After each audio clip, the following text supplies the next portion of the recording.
Effectivement, comme toi, j'ai longtemps considéré que le naturaliste, c'était effectivement celui qui avait des connaissances sur énormément de choses. Je me suis un peu offusqué quand on me disait t'es naturaliste, tout ça. C'est peut-être de la fausse modestie, j'en sais rien.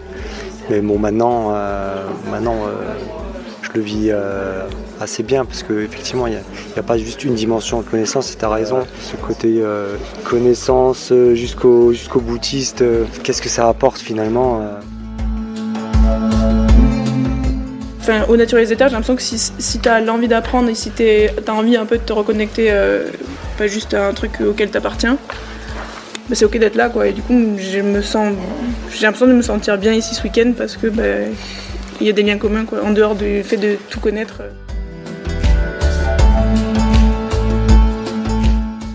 Dans le précédent épisode, je vous partageais des histoires d'alliance entre humains et autres qu'humains au cœur de luttes. Le collectif des naturalistes des terres est né d'un constat. La pratique naturaliste professionnelle est une pratique de bureau d'études. Les naturalistes salariés vont travailler avec des entreprises privées dont les intérêts économiques ne peuvent pas être en cohérence avec la défense du vivant.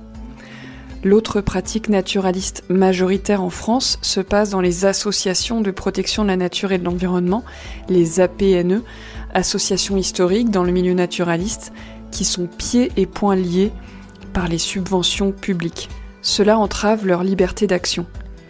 Et puis, il y a aussi les naturalistes, parfois surnommés naturalistes mous, qui vont observer les oiseaux et les libellules pour leur plaisir personnel, mais qui se mettent la tête dans le sable lorsqu'il s'agit de prendre position contre un projet destructeur. Une autre voie est-elle possible ? Oui, c'est celle que les naturalistes des terres ont choisi d'explorer, et elle nécessite de choisir les bons mots et une définition juste. C'est quoi être naturaliste aujourd'hui ? Peut-on, doit-on faire évoluer ce que ce terme signifie ? Et c'est quoi être naturaliste au sein du mouvement des naturalistes des terres ? Et vous, est-ce que vous vous sentez un peu, beaucoup, passionnément naturaliste ? Dans cette dernière partie de ce reportage aux rencontres des naturalistes des terres, je vous partage quelques extraits et enseignements clés d'un atelier sur ce sujet auquel j'ai participé, et nous terminerons par un bilan de l'inventaire participatif réalisé sur l'emprise du projet de déviation de la RN 88 en Auvergne, pour que vous puissiez comprendre l'impact de ces inventaires bénévoles. Ce reportage fait partie de la saison 5 du podcast Agroécologie voyageuse dans la série Habiter la Terre. Il a été réalisé grâce au soutien de donateurs et donatrices pendant le financement participatif de cette saison. Je remercie du fond du cœur toutes les personnes qui me permettent de réaliser mon travail librement, sans pub, et notamment les personnes qui ont choisi de me faire un don chaque mois. Pour cet épisode, plutôt que de soutenir mon travail, je vous invite à soutenir la lutte des SUC, qui a lancé un financement participatif pour une nouvelle étape juridique qui permettra de financer les avocates, les expertises, les veilles sur le terrain, etc. Tous les liens sont en description de l'épisode. Belle écoute.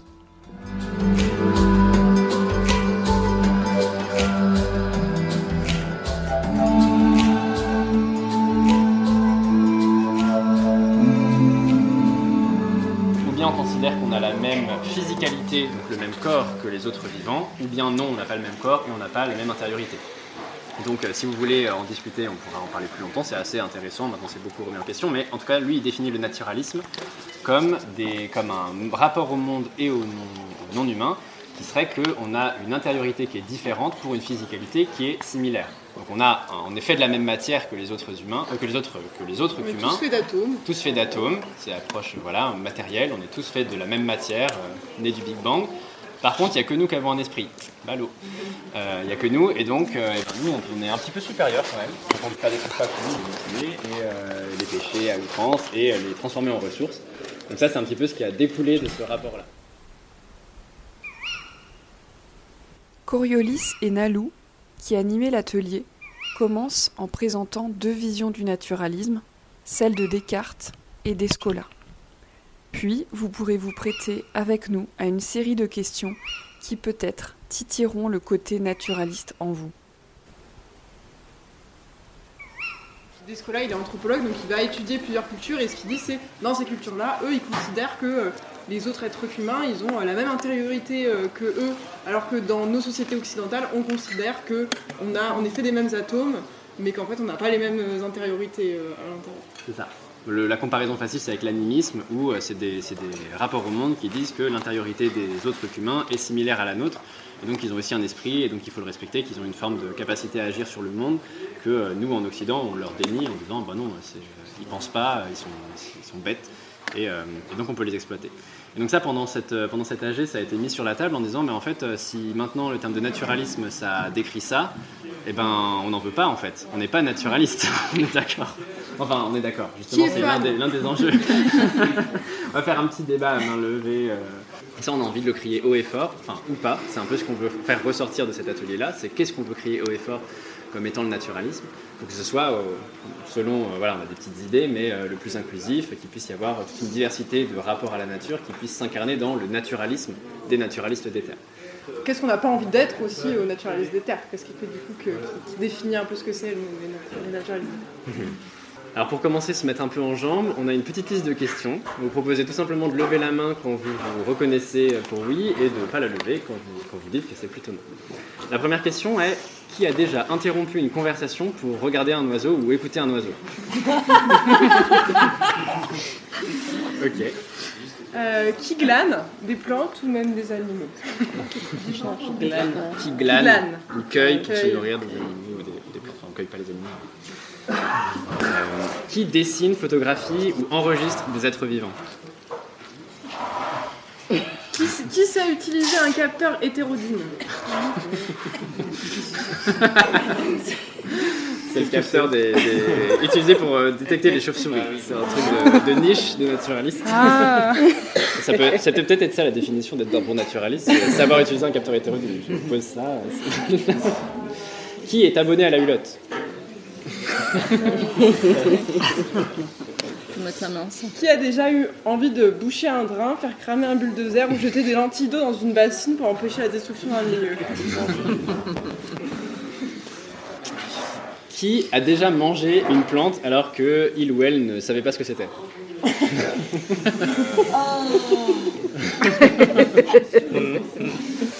On est toujours là. Qui considère avoir reçu une formation naturaliste?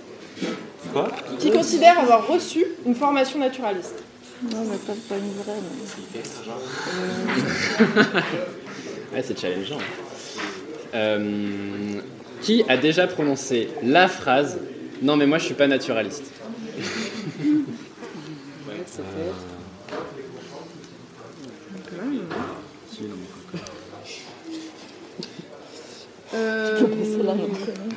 Qui s'est déjà mobilisé sur une lutte locale? C'est pas précisé de naturaliste ou pas. Hein. Non, là c'est là. Non, je sens une lutte locale. Point. Bah, si, toi aussi. Qui a déjà donné un nom à un individu non humain? Je crois qu'on a tout. Qui aimerait savoir plus de choses sur le vivant? Sur le vivant. Ceux qui n'ont pas levé la main, vous sortez. C'est pas vrai. C'est pas vrai, bien sûr. On vous propose, pour continuer, on se disait que ça pourrait être chouette de prendre un moment par 3. On vous propose de se mettre avec des gens que vous ne connaissez pas trop et de juste pouvoir se raconter les uns les autres. Comment est-ce que vous êtes à l'aise ou pas avec le fait de vous dire naturaliste et pour quelle raison? Et après, on prendra un temps pour se partager un peu ça et commencer de récolter. Mais on se dit que c'est cool d'avoir un petit temps pour s'en parler à 2-3, pouvoir déplier un peu qu'est-ce qui fait qu'on se sent ou pas naturaliste.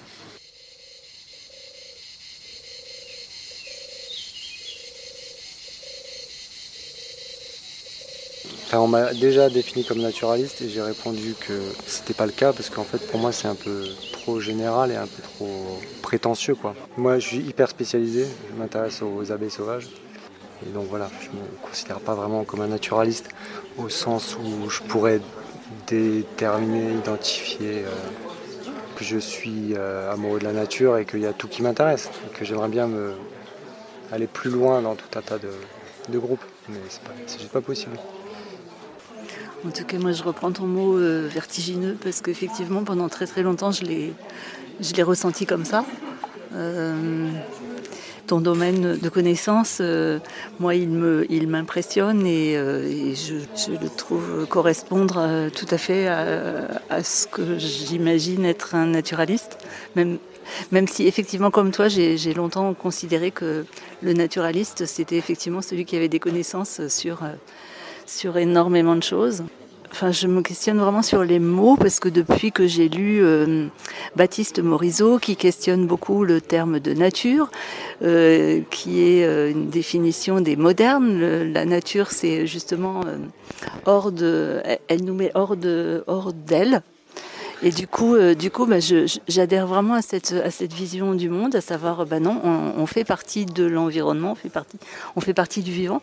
Et moi, aujourd'hui, j'essaie de ne plus utiliser ce mot nature et de parler du monde vivant, humain ou non humain, mais plus jamais de nature. Et je suis étonnée que même Baptiste Morisot l'utilise dans son dernier livre. Ça m'a vraiment surpris. Et puis de fait, le mot naturaliste qui provient du mot nature, je me dis dans quelle légitimité on est à continuer de l'utiliser si on réfute l'utilisation du mot nature. J'avoue que j'aurais envie d'inventer un autre mot qui peut-être serait plus inclusif. J'étais enseignante de biologie. Quand j'ai commencé à travailler avec mes premiers élèves, j'avais une grosse presque culpabilité à ne pas connaître les oiseaux, les plantes, etc. Et je crois que je m'y suis intéressée pour être en accord avec ce que j'avais comme enseignement à assurer. Si je me souviens de ce que c'était un naturaliste pour moi il y a 5 ans, où une naturaliste c'était quelqu'un qui est expert dans un domaine du vivant, de la nature, dans une espèce, pas une espèce mais un ensemble, un taxon, ouais. D'ailleurs quand on va aux rencontres en sauvage et la ferme, ou même ici on dit c'est quoi ton taxon ? Et puis il y a ceux qui disent moi c'est les escargots, moi c'est les lépidoptères, Et moi, j'arrive et je connais 15 oiseaux, 5 papillons, 3 libellules. Et du coup, je me dis, je suis pas naturaliste. Et en fait, si être naturaliste, c'est tout connaître, on revient dans ce truc de connaissance cérébrale de l'humain qui veut connaître pour contrôler ou pour tout savoir ou pour avoir un impact, pour être un peu dominant. Et en même temps, ce qui est un magnifique cadeau en tant qu'humain, d'avoir cette possibilité de connaître autant d'espèces, alors que une libellule ne peut pas faire ça. Elle connaît son écosystème, elle connaît... en fait, je suis pas dans la tête d'une libellule, donc je peux pas savoir ce qu'elle connaît vraiment, mais elle connaît son environnement, elle connaît ce qui lui suffit, et elle a un rapport sensible à son environnement, à ce qui est relié à elle. Et du coup, qu'est-ce qui nous autorise, nous, en tant qu'humains, à vouloir tout connaître absolument ? Et donc se dire naturaliste parce qu'on connaît tout. Et ce matin, je questionnais des gens sur ma vision assez fleur bleue du naturaliste qui passe son temps de manière très douce à observer les oiseaux, les papillons, et puis en fait qui ne lutte pas, enfin qui est pas très utile en fait finalement. Et ça c'est une vision que j'avais. C'est-à-dire quelqu'un qui étudie, mais ça sert pas à grand-chose à part rallonger une liste. Et du coup, pour moi, cette question, elle demande à être répondue en fonction du monde dans lequel on vit et du monde que l'on veut créer. Dans le monde dans lequel on vit, on a besoin d'experts pour mettre dans les papiers, il y a telle personne qui a fait une expertise dans tel endroit. Et on a besoin des nouveaux récits et d'une foule de gens qui se disent naturalistes ou un autre mot et qui vont développer ce rapport sensible au vivant, développer la connaissance et pouvoir aller faire des inventaires en masse parce qu'ils sont là pour voir des choses. Moi au début, Enfin, je me suis un peu offusqué quand on me disait t'es naturaliste, tout ça. C'est peut-être de la fausse modestie, j'en sais rien. Mais bon, maintenant, je le vis assez bien parce qu'effectivement, il n'y a pas juste une dimension de connaissance, et tu as raison. Ce côté connaissance jusqu'au boutiste, qu'est-ce que ça apporte finalement Et c'est une question que je me pose depuis longtemps parce que pour étudier les abeilles sauvages, on est obligé de les oxyre. En grande partie, il n'y a qu'une faible proportion des abeilles sauvages qui s'identifient sur le terrain. Et donc à la fin de mes journées de terrain, en fait, je reviens avec des pots remplis de dizaines d'abeilles mortes que j'épingle et je fais ça à longueur d'année. Et il y a tout un tas de choses, qu'on sait déjà pour être vertueux vis-à-vis de notre environnement et vis-à-vis de notre futur. Et ce qui en vient à me dire aussi, à me poser la question de la dimension dans naturaliste des terres, il y a naturaliste et il y a des terres. Et moi, en fait, mon problème, c'est que je ne suis pas sûr d'être des terres, quoi. Ma dimension militante, elle est gravée parce que je suis assez pessimiste et assez défaitiste dans l'âme. Et que le temps passe très vite et que je fais déjà plein de trucs. Je suis pris dans ce délire d'étude des abeilles et j'ai du mal à m'investir par ailleurs. Mais est-ce que j'ai vraiment l'envie et l'énergie pour m'investir par ailleurs ? C'est toute une question que je me pose depuis plusieurs années. La botanique, par exemple, c'est un des domaines qui m'intéresse le plus. C'est quand même ardu. Et pour avoir fait différentes formations avec différentes personnes, j'ai l'impression qu'à chaque fois, on se heurte aux mêmes difficultés de vocabulaire, de famille à aborder et à connaître pour faciliter l'utilisation des flores, etc. Et du coup, il y a plein de gens qui, de fait, sont rapidement découragés par rapport à ce que ça demande d'investissement. Et moi, je sais que c'est vraiment au fil du temps et de dizaines d'années que j'ai peut-être acquis quelques connaissances, mais je suis loin de me dire justement naturaliste. J'y arrive toujours pas vraiment, un peu plus qu'avant, mais même si en même temps j'aurais envie d'animer des sorties. Je ne l'ai pas fait encore, même si j'ai des idées, je glane et je prends des notes quand j'en fais moi-même. Mais je ne parviens pas à avoir suffisamment confiance, je crois, pour pousser le bouchon un petit peu plus loin et démocratiser en quelque sorte cette histoire, parce que j'ai l'impression que c'est une histoire de démocratisation.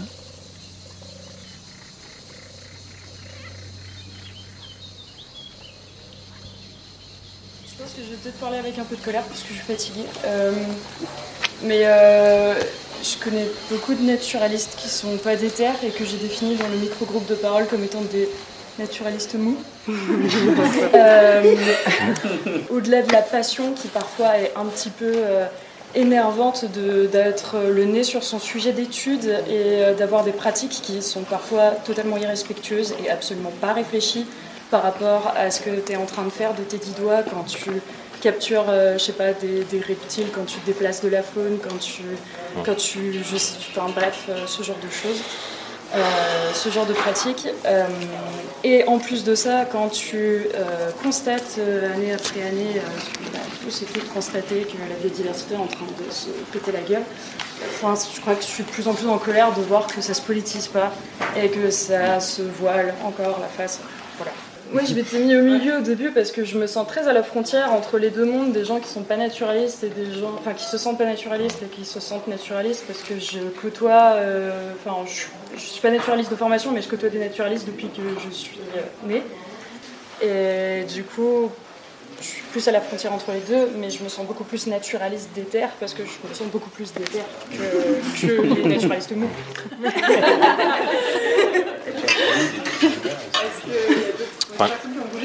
Moi aussi j'ai bougé, j'étais là-bas parce que je ne me considère pas comme naturaliste point, j'ai trop de connaissances, mais par contre déter je le trouve super ce nom parce qu'il y a à la fois déter, on est déter, il faut que c'est plus possible d'accepter cette destruction massive. Et aussi Déter en 2 mots, il est super parce qu'on vient tous, quand on a grandi, si on a eu la chance un peu de grandir dans la nature, même si on ne connaît pas forcément les noms scientifiques, etc., mais quand même on a une connaissance de notre environnement local, de nos terres.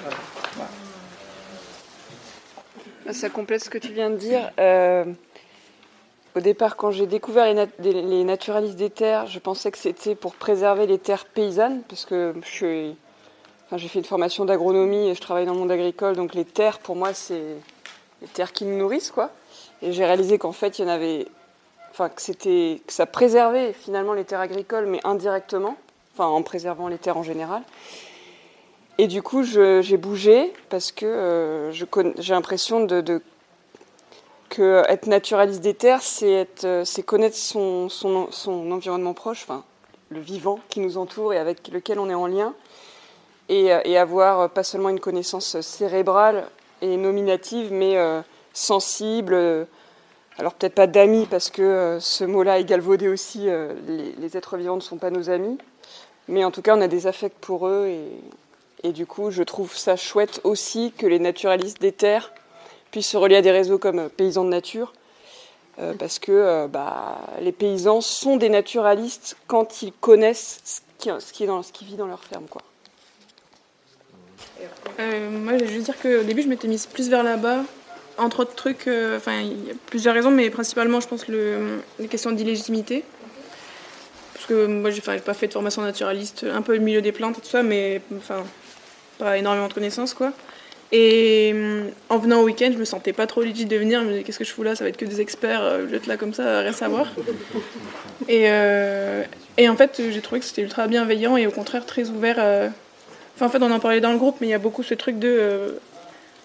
aux naturalistes des terres, j'ai l'impression que si tu as l'envie d'apprendre et si tu as envie un peu de te reconnecter, pas juste à un truc auquel tu appartiens, c'est ok d'être là, quoi. Et du coup, j'ai l'impression de me sentir bien ici ce week-end parce que... il y a des liens communs, quoi. En dehors du fait de tout connaître, c'est pas important, en fait. Tu fais pouvoir te sentir naturaliste de terre, même si tu avais du mal à te sentir naturaliste. Oui, voilà. Moi, je suis militante dans ma vie, mais pas du tout naturaliste. Et par contre, la nature et le fait d'avoir les mains dans la terre, c'est ce qui me permet en fait d'avoir la force de me battre d'être militante pour l'humain, pour des gamins qui vivent dehors, et en même temps, les côtés de savoir comment s'appelle une telle abeille, une telle plante, et de pouvoir le dire aux gamins qui vivent dans des lieux bétonnés. En fait, ça m'est arrivé que des gamins fassent des trous dans des copeaux, elles m'appellent pour dire « Mais maîtresse, regarde !» et qui me disent « Regarde, c'est la terre, qu'est-ce qu'elle fait là ?» Ils sont vraiment coupés complètement. Et donc, ce côté de catégoriser, finalement, pour moi, il permet de rendre visible, de personnaliser des choses qui n'étaient que de mauvaises plantes pour eux. Voilà. Et est-ce qu'il y a une dernière, peut-être, je me dis, prise de parole de quelqu'un qui se sent naturaliste, mais moins naturaliste des terres? Les naturalistes, dans la littérature, c'est ceux qui étaient proches du réel, ceux qui écrivaient sur le réel. Et je crois qu'il y a une légitimité aujourd'hui des naturalistes à défendre le réel par rapport dans le monde dans lequel on vit, l'émergence de l'intelligence artificielle, l'émergence des véhicules, de l'immédiateté. Je crois qu'on a une légitimité à être naturaliste sans connaître par cœur toutes les plantes, les oiseaux, toutes les choses, mais à juste être ceux qui défendent le réel, qui ont les mains dans la terre. Et d'ailleurs, on peut le faire avec d'autres, avec des paysans. Un peu provocateur, mais même avec des chasseurs, je pense que certains chasseurs qui ont les mains dans la terre aussi. Et voilà, Robert Heinlein, il disait dans un de ses livres, qu'est-ce qu'un naturaliste? Il disait, le moindre enfant qui s'arrête 2 secondes de jeu dans sa cour de récréation pour regarder quelques fourmis, quelques secondes, à partir de là, c'est un naturaliste. Et je pense que c'est ça, être naturaliste, c'est pas un métier, je pense, c'est juste une attention au monde. C'est un regard qu'on porte sur le monde.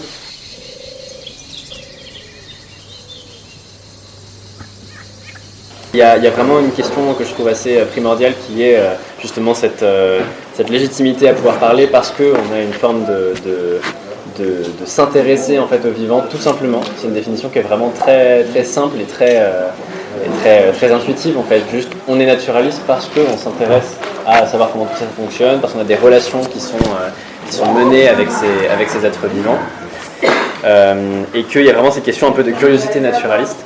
C'est ça qu'on trouve assez intéressant et qu'on voudrait maintenant mettre un peu en débat, c'est de savoir un peu quelles sont les limites qu'on veut poser à cette définition-là aussi. Parce que c'est vrai que là, si on ouvre vraiment à un très très large cercle, il y a notamment la question des chasseurs, c'est un truc, bon, voilà, je ne vous cache pas, au sein de Naturaliste des terres, c'est assez récurrent, ce question est-ce qu'on s'allie aux chasseurs, est-ce qu'on s'allie aux pêcheurs, est-ce qu'on s'allie à toutes ces sensibilités-là qui sont aussi au contact de la nature.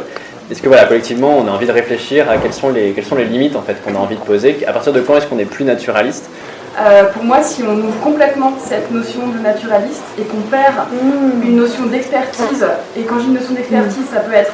Enfin, pour moi, c'est un chemin, l'expertise, c'est-à-dire qu'il y a des gens qui sont capables de... Comme c'est exactement sur les cartes, des gens capables de mener un inventaire, des gens capables de, si on te dit, voici un ophioglose, regarde les critères, ils vont être capables de le trouver. Et pour moi, c'est toute cette gamme-là, quoi. Mais en tout cas, qu'on perde pas ça, parce que sinon, pour moi, c'est un espèce de... Je sais pas comment dire, de truc hyper mou, où en fait, on se retrouve à être un groupe d'action... militant, un espèce de sous-branche, les soulèvements de la terre, un peu copier-coller, et j'y vois plus l'intérêt en fait.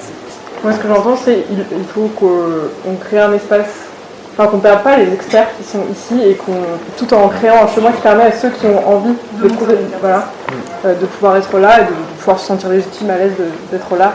Ouais. Et c'est pour ça que pour moi dans cette notion de naturalisme, il n'y a pas simplement aimer la nature, mais aussi être sur une démarche de connaissance. Donc il y a toujours une espèce d'humilité vis-à-vis du savoir.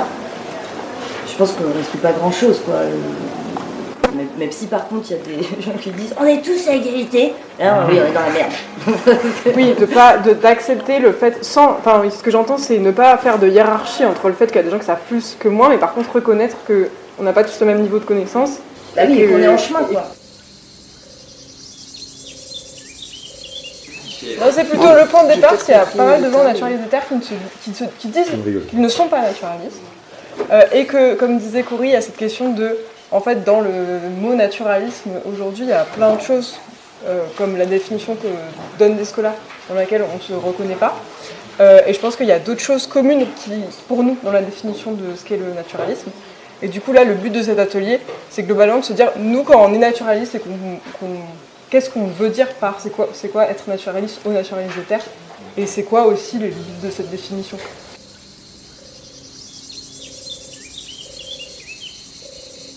Durant l'atelier, une personne a partagé l'importance que les naturalistes des terres n'utilisent pas uniquement la réaction au cadre juridique pour lutter contre des projets destructeurs, par exemple via les inventaires. Une autre personne répond que le collectif a aujourd'hui à sa disposition de nombreux outils. Tout d'abord, comme expliqué dans l'épisode 158, les inventaires participatifs n'ont pas qu'un objectif de détection d'espèces protégées pour alimenter le levier juridique, mais aussi ont un objectif de sensibilisation, de partage de connaissances, de massification d'un mouvement. Ensuite, le mouvement propose aussi des actions comme l'aggradation volontaire d'un milieu menacé pour que des espèces protégées s'y installent. Des naturalistes des terres ont par exemple creusé des mares dans une forêt menacée par un projet de parc photovoltaïque pour y attirer des amphibiens, mais aussi pour que les habitantes et habitants impliqués dans la création de ces mares s'attachent à ces milieux pour encore mieux les défendre, ou encore les balades naturalistes pendant les manifs pour éveiller la connaissance et la sensibilité.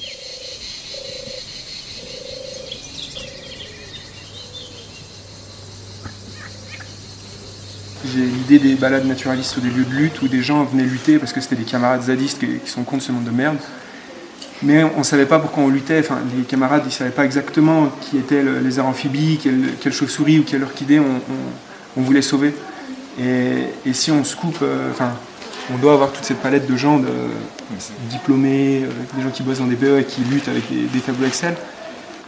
Mais on a besoin de gens sensibles qui luttent aussi avec leur cœur, avec leur tripes et à combattre parce que ça nous touche vraiment et parce que ça fait partie de nous et on a des amis ou des amis du vivant parce qu'on a vécu avec des plantes, on a coévolué avec des plantes parce qu'on n'était pas bien dans notre vie quand on était plus jeune ou parce qu'on est sensible à certaines chauves-souris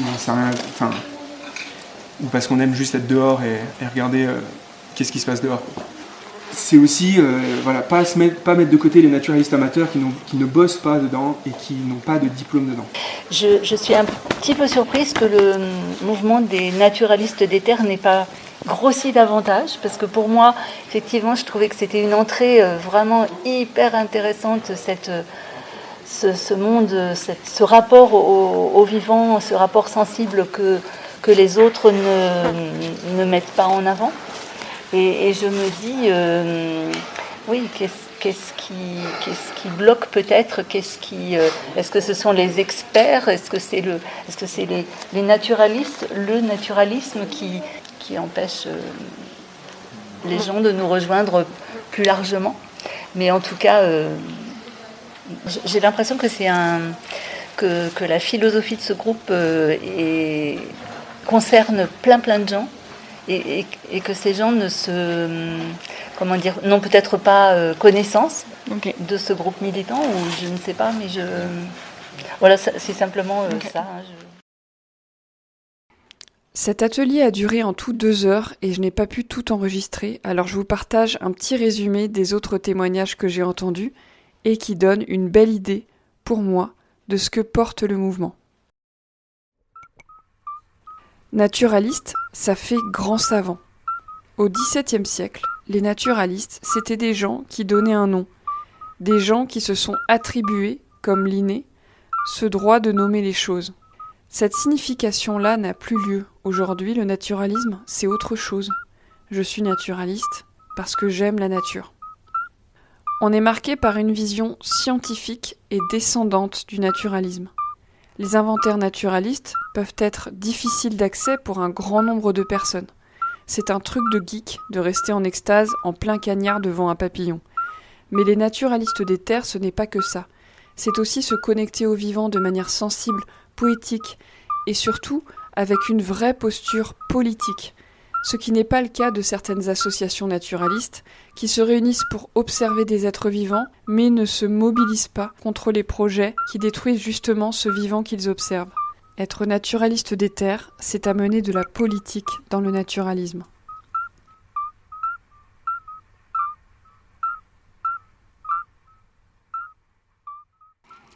Je vous propose d'écouter maintenant quelques extraits du moment de bilan des inventaires. Une 50aine de personnes réparties en petits groupes ont passé au peigne fin différentes zones de l'emprise du projet de déviation routière durant une matinée et une après-midi. L'objectif de la séquence qui suit n'est pas de faire un bilan exhaustif des inventaires, mais plutôt de vous faire toucher du doigt ce que cette exploration participative a permis de générer. On est le fait protégé qu'on n'a pas eu, mais qui mériterait une attention un petit peu plus particulière. C'est que dans le secteur 26, 27, pour moi, il y a quand même des jolis patchs d'épilobes hirsutes qui sont favorables au sphinx de l'épilobe et qui méritent des prospections particulières, souvent crépusculaires, fin de journée, pour observer l'individu. Donc on cherchait la chenille qui elle aussi nocturne, donc même de jour, c'est pas évident de voir les chenilles. Et donc il mériterait des prospections, je pense, complémentaires pour chercher le sphinx de l'épilobe sur les patchs favorables notamment. Le sphinx de l'épilobe, c'est un des rares papillons de nuit protégés. Du coup, en Bota, toujours dans le même secteur, c'était 27. Du coup, on a vu principalement de la flore assez commune, de zones humides, une espèce vulnérable du coup, qui était pas connue, c'est le Sorbus mojoti. Donc voilà une nouvelle donnée a priori. Alors il y avait un individu, il est vulnérable, il n'est pas protégé. Alors nous on était sur la zone 11 avec une équipe ornitho et papillon. En ornitho, je ne suis pas sûre qu'on ait vu des espèces qui n'ont pas déjà été observées, mais bon, on peut noter qu'il y avait pas mal de petits grièches, dont très certainement des nicheurs, des peuplants jaunes, qu'est-ce qu'on a vu, fauvettes des jardins aussi, etc. On a vu aussi des orobanches de galliers, du coup. On a eu du coup une trentaine d'espèces en oiseaux. Oui, du coup, on était 5 dans un groupe de faunistes sur les zones 28, 29, 30. C'est vraiment tout ce qui est au nord au niveau du Pertus. Pas de nouvelles espèces à notre connaissance. Je pense que les biotopes, c'est les oiseaux parce qu'en insectes, c'est déjà assez sec et pour certaines espèces, on sent que la saison est bien avancée. On a cherché quand on voyait des rumex sous les feuilles, voir s'il y avait des œufs de cuivre et des marais. Bon, pas trouvé. Pour les oiseaux, peut-être l'effet le plus notable, c'est qu'il y a des ZME, zones de matériaux excédentaires, il doit y avoir des remblais, des blés, où apparemment il n'y a pas eu d'étude d'impact là, donc vraiment tout est à découvrir entre guillemets, donc là il est probable qu'on ait trouvé une alouette des champs qui niche au sol sur cette ZME. Une famille de tariépâtres, une famille de bouvreuils aussi.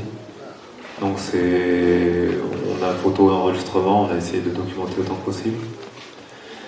Et donc voilà, après c'est les zones bocagères qui vont sans doute être... le bocage va être détruit pour des zones plus homogènes, donc c'est un peu un argument d'avoir à la fois du bouvreuil, espèce forestière, et de l'alouette, espèce de milieu fermé, ça traduit un peu une mosaïque et qui sera ravagée par ces éléments.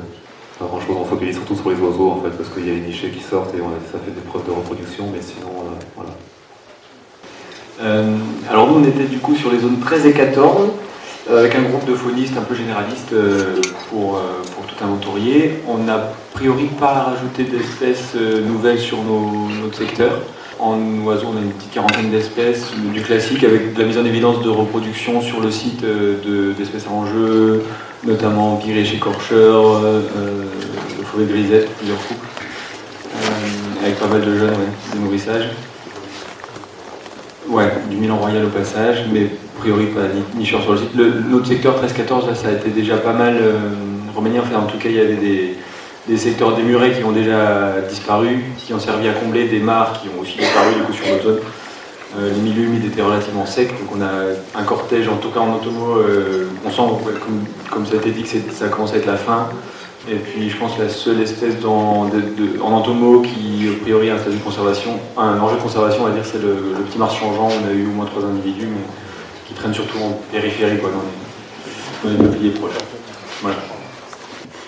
Nous du coup on était sur la zone 23, 24, 25 et sur une zone de dépôt de remblais, là on avait 2 couples de pigrièches avec jeunes, minimum 5 jeunes, alouette Lulu aussi. Après toujours des bonnes densités de bruyants jaunes. Ouais, et sur papillon, du coup ce matin sur la zone 23 j'ai capté un azuré du trèfle qui marche changeant-hier. Donc on était surtout sur des secteurs bocagés avec quelques petits bas-fonds qui étaient, comme ça a été déjà dit, assez secs déjà. Beaucoup d'indices de repros, certains et probables pour de la pigriche écorcheur, de la fauvette grisette, de l'alouette Lulu. On a eu un jeune Milan Royal qui a traversé l'emprise du projet à un moment donné ce matin. Pour l'entomo, on a eu, je pense, une vingtaine d'espèces de papillons de jour. Je pense que comme pour pas mal d'autres groupes, on n'a rien rajouté, que ce soit un oiseau ou un papillon de jour déjà connu. J'avais juste une question par rapport au nacré de la sanguiforme. On a trouvé là sur une des zones brunticino. Puis après en orthoptère, énormément de criquets des clairières, criquets des pâtures, grillons des bois, etc. Pas mal de fois de lisières de forêt aussi.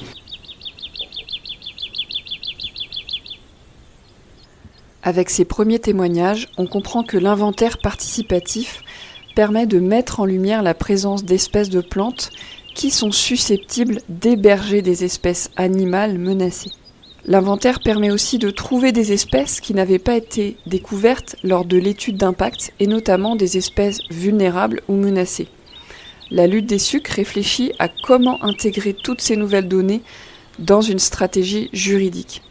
Si le maître d'ouvrage, en l'occurrence l'État et la région, doit mettre en place de nouvelles mesures pour compenser la destruction de milieux de vie de ces espèces, cela engendrera un coût supplémentaire qui pourrait aboutir à retarder le projet.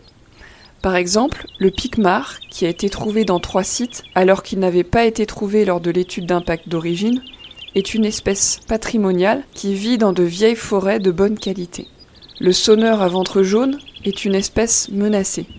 Ces 2 trouvailles devraient mettre du sable dans l'engrenage du projet de déviation. L'inventaire participatif permet aussi d'explorer des endroits qui n'avaient pas été analysés lors de l'étude d'impact. On comprend aussi que la période de l'inventaire est clé et va influencer les familles d'espèces que l'on peut observer, leur âge, s'ils sont en période de reproduction. Enfin, la sécheresse de cet été a fortement influencé la possibilité d'observer certaines espèces.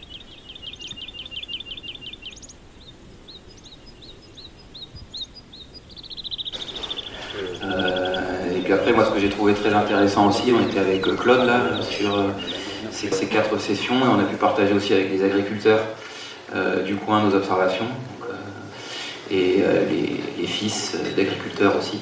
C'était très cool aussi de montrer les papillons qui étaient autour d'eux, autour de leur habitation. Voilà. Il y a plusieurs personnes qui m'ont dit qu'ils avaient eu aussi du criquet des roseaux, et je l'ai déjà trouvé sur l'emprise, mais c'est l'un des 2 seuls orthoptères en enjeu moyen, donc du coup étendre son aire de répartition c'est important. Moi j'ai photographié une empreinte d'environ 10 cm dans la zone 13, près d'un minuscule ruisseau, et je veux bien qu'on m'aide à l'identifier, si c'est possible. Tu peux envoyer sur le groupe Signal, n'hésite pas. Yes. Alors nous on était sur le secteur 10 et 22. Secteur 10 c'était principalement un champ de maïs dans une zone bocagère. Et puis la zone 22, plutôt zone humide, qu'on n'a pas... Ça mériterait d'y retourner, il y a une zone qui est vraiment sympa, pas mal de choses, pas mal de papillons qui volaient. Bon. Pour les espèces qu'on a trouvées, je ne sais pas si on ajoute des choses en papillon, grand mars et petit mars, et miroir. Et puis oui, le cliquet ensanglanté, une bondrée, pour les oiseaux, une bondrée apivore, Cordulega Stranley, ah oui, une grenouille rousse.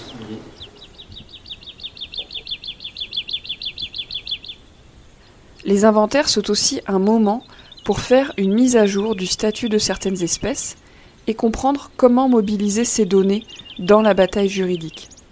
Sur le terrain, c'est une opportunité pour partager au sein d'un groupe des anecdotes sur certaines espèces et bien sûr sensibiliser, voire alerter les habitantes et habitants du territoire croisés en chemin. Ces extraits nous rappellent aussi qu'il est important d'avoir des preuves des observations, des photos, des vidéos, localisées et datées. Ce matin, on a aussi observé un aigle botté forme claire, un adulte mâle, sans doute, bien pétant. C'était une fête-off, on l'a vu à 3 reprises, il était en train de cercler pour chasser, sans doute trouver à manger sur le secteur. Donc ça c'est sympa. Et après pour les oiseaux, on a aussi vu du goéland jaune, donc la nichée de gris chez Corcher avec les 4 jeunes et le couple d'adultes pendant un bon moment, c'était un peu la séance ciné. Ça vaudrait peut-être le coup demain d'aller le matin, s'il y en a qui sont motivés, pour aller faire du spot, même pas forcément sur la zone, mais un peu au-dessus, pour voir si on voit cet aigle et s'il y a une idée d'où il peut avoir l'air. Même si c'est pas sur le tracé, si c'est le domaine vital, déjà c'est intéressant. Donc s'il y a des motivés demain, ça peut être une mission des matins. Zone 5. Nous, sur la zone 2, on a eu une petite Adèle. A priori, c'est la première d'Auvergne, sur Géonature et NDN. Elle est en Rhône-Alpes, elle est plus au sud, mais après, qu'est-ce qu'on fait de ce genre de données? On en parlera en atelier tout à l'heure. Je ne sais pas. Moi, je dis des banalités qu'on a vues, mais qui ne sont pas dans l'étude d'impact. On a vu des citelles torche-peau. Waouh, elles n'étaient pas dans l'étude d'impact. On a fait un concret SREP, c'était pas dans l'étude d'impact. Donc, voilà, c'est juste, je prends la parole pour dire des banalités qu'il faut que vous en ayez conscience. Du coup, genre les pigrés chez Corcher, les goélands jaunes, elles ont bien été relevées, mais citelles torche-peau, faux concret SREP, accenteur mouché, etc. Allez-y, c'est pas dans l'étude. Ça peut être plus bientôt des banalités. Il faudrait qu'on arrête d'utiliser ce mot banalité. C'est pas une banalité, mais c'est très commun, mais c'est peut-être pas dans l'étude d'impact non plus. On a repéré un jeune jet qui appelait à manger très très fort. Et les grenouilles, on s'en fiche? Non, c'est juste qu'on a vu 3 voire 4 individus d'une grenouille qu'on a peut-être identifiée comme grenouille agile, mais sans certitude. Donc moi je veux bien, j'ai des photos, je veux bien que quelqu'un me dise ce que c'est. Voilà.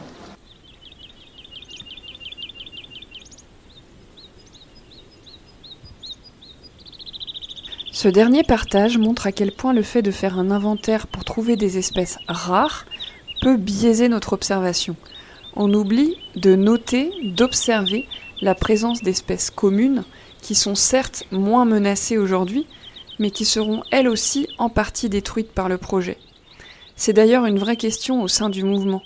Comment mettre en valeur des espèces moins rares et les intégrer dans la bataille juridique et dans la bataille pour raviver nos affects pour le vivant?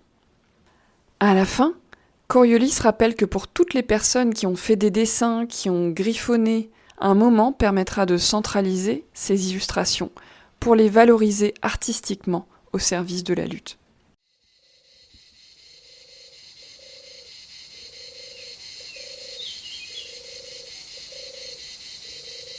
En nous encourageant à nous plonger dans des écosystèmes, prendre le temps d'observer et nous émerveiller, les naturalistes des terres nous permettent de réhydrater des affects pour le vivant qui ont été asséchés par nos modes de vie modernes.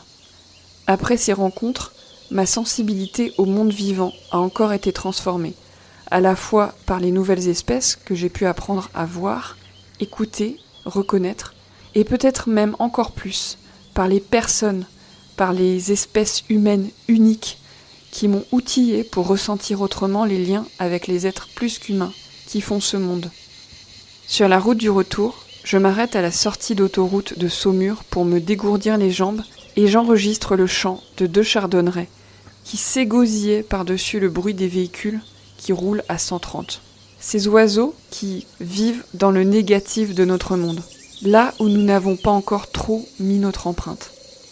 J'observe, parallèle à cette route où tout va très vite, cette magnifique allée de trognes de frêne, et je me dis que peut-être un jour des personnes ont lutté contre cet aménagement routier, et peut-être ont réussi à préserver ces arbres, à limiter l'emprise de cette bétonisation.